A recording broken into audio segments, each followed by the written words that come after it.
it. Let the story fires be lighted. Let our circle be strong and full of medicine. Hear me. This is my dream song that I am singing for you. This is my power song that has taken me to the edge. This is my talking birth song for a new day. This is rock medicine, the talking tree, the singing water. Listen, I am dancing underneath you. It's a memory. It's a river. It's a chant. It's a canoe on a river.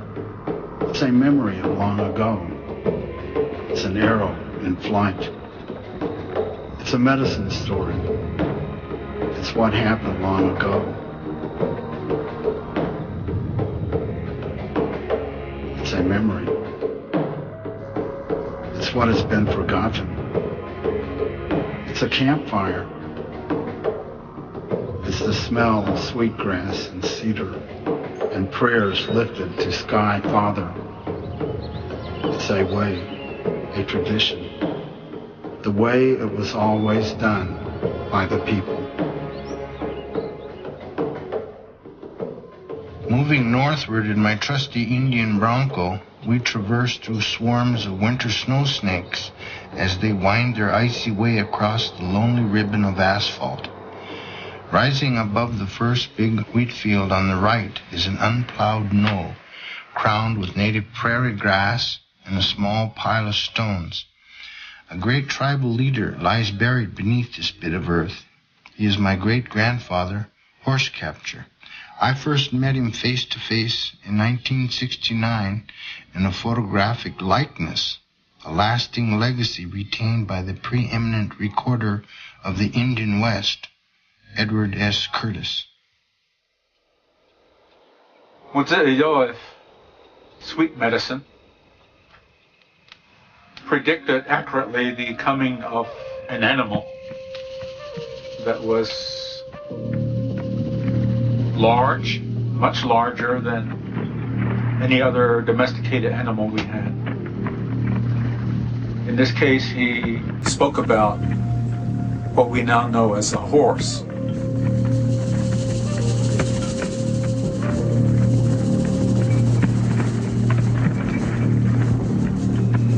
When the horse came to the Comanche people and the Spaniards, we served as stable hands for the Spaniards, learned from them. Then after a period of time, we're able to utilize the horse and maneuver it in our own fashion. We found that it was not only an ability for us to ride, but also to gain that friendship and respect and trust. So it was kind of like a mutual coming together, like we were just meant to be, on the horse. We incorporated the horse into our culture beyond, I guess, the dog, because it was also a beast of burden. It carried our load for us. It moved our people when we had to leave. And I think many of the images that most people who grew up watching the early Western movies have, the stereotypical Indian on horseback, the war bonnet, that was the Lakota.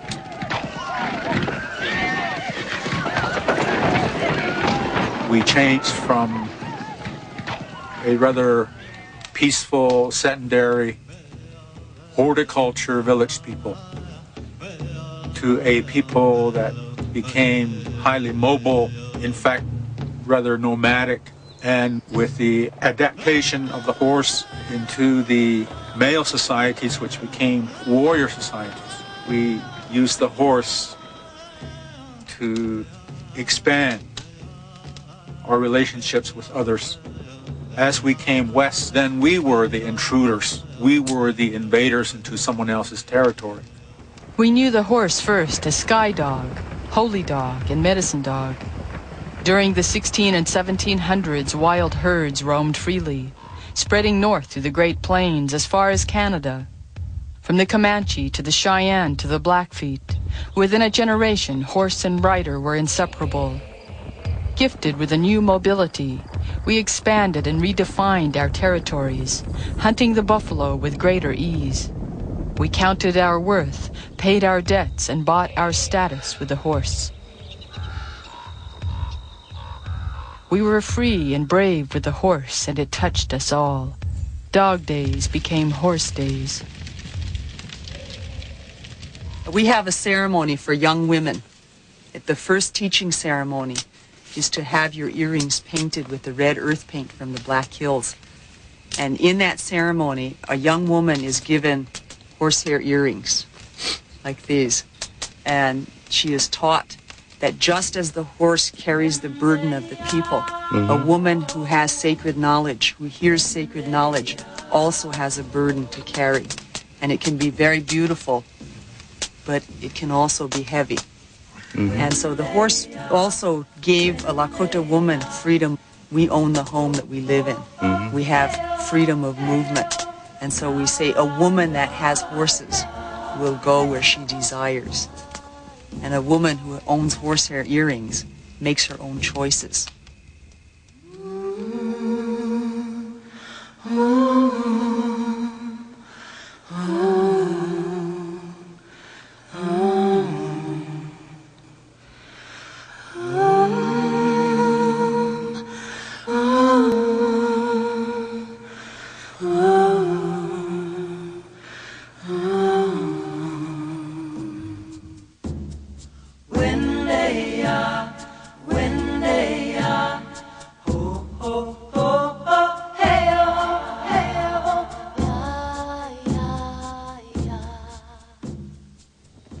The horse came from the southwest, but at the same time, there was something else happening.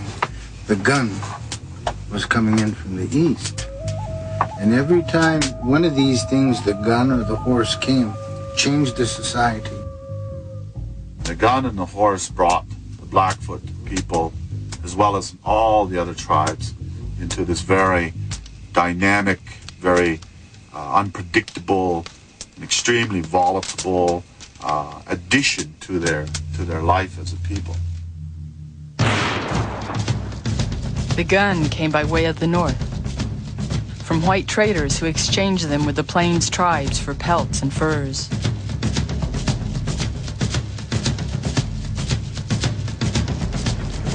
For the hunter on horseback, the rifle made the taking of the buffalo even easier. And there was plenty for our people.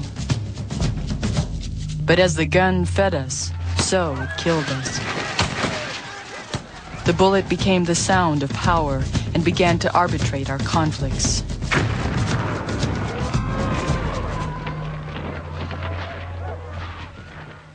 We have now to deal with another race. Small and feeble when our fathers first met them, but now great and overbearing. They have a mind to till the soil, and their love of possessions is a disease with them. My brothers, shall we submit, or shall we say to them, first kill me before you take possession of my father's land? Sitting Bull.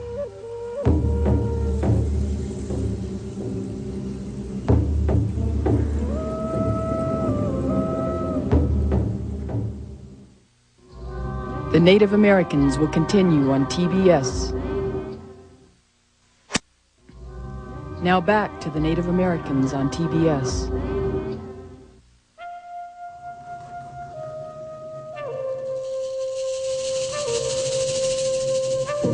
The things the white man would bring appeared to be miracles to us, but they would turn our world inside out and tear us apart. There was little in this strange reality we could trust.